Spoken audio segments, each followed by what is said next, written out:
fun.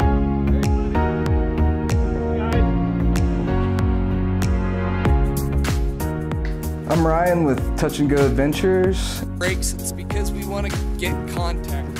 Okay, so today I'm just showing a basic video of how I personally pack my wings, and if I am loaning out a demo or loaning out a wing, it's the way that I like to have my wing returned.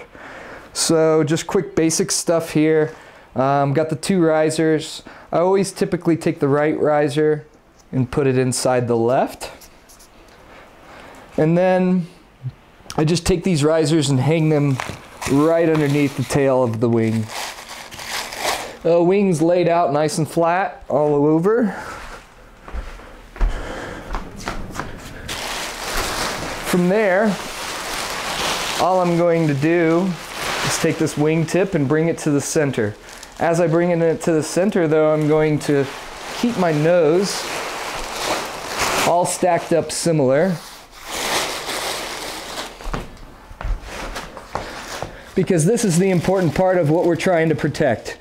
We have all these rods and the stiffeners that are inside here that we don't want to bend too much or anything. So I make sure that, you know, if the tail was obviously way down there, by the time I start making my folds, I'm going to end up putting a crease into one of these. So I like to bring everything up, nose stacked on top of nose. And as you can see, I kind of try to put my cells to where they're on top of each other here and stacked rib on rib. One side will have to go over just a little bit further. Then, same thing, other side.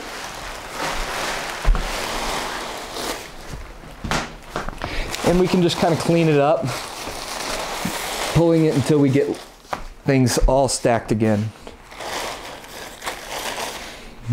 So pretty simple, just doing these half folds. And again, I'm just going to half fold it again. Bringing it up, boom.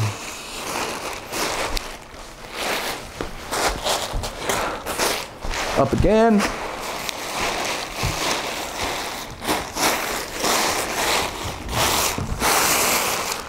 And I'm trying to also kind of do this right on its seams.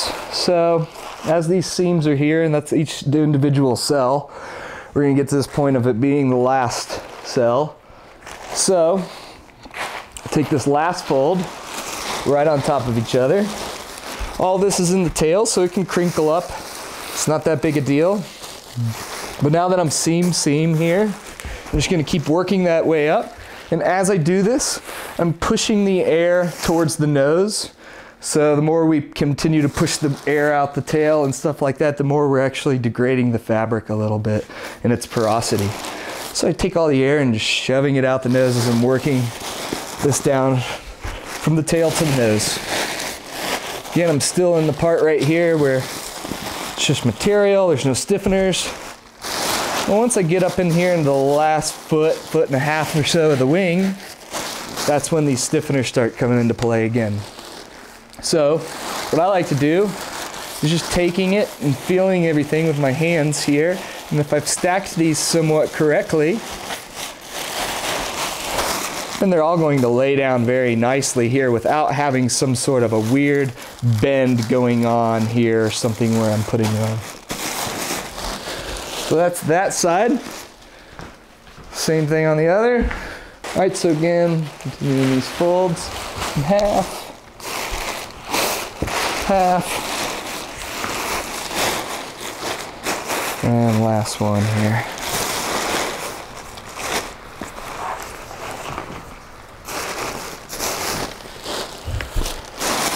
Seam right here, pushing the ear out. And then just kind of working this around, feeling what feels good and flat, making any kind of movements to manipulate that a little bit.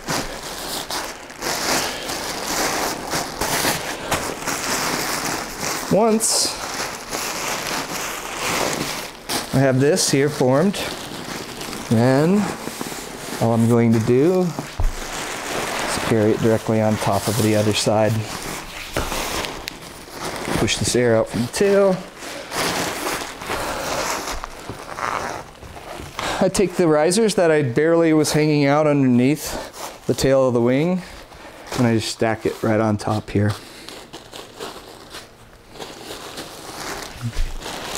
Keep working my air out. We get down to the end.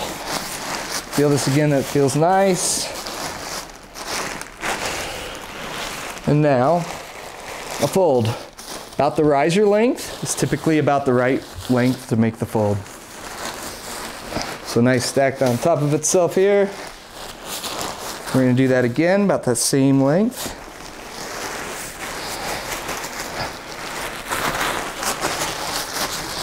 And now I'm going to take all this nose here, really kind of feel where these stiffeners end. Right here is about the bottom of these on this one. So again, that last 1.5 feet or so of the wing. Just take that, make that fold over. And I'm going to put it in between here and sandwich it. And now I'm ready. Put my cinch strap on or the belt or anything like that. So we'll cinch strap it and then it just slides into the bag. So.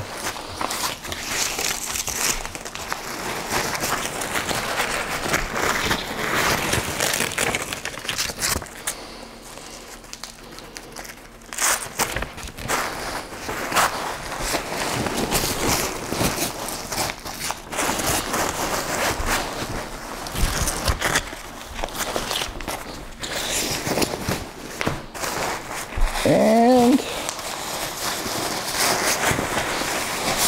voila, she's ready to be put into your level wings fusion harness and unpack and send it down the mountain. Yeah.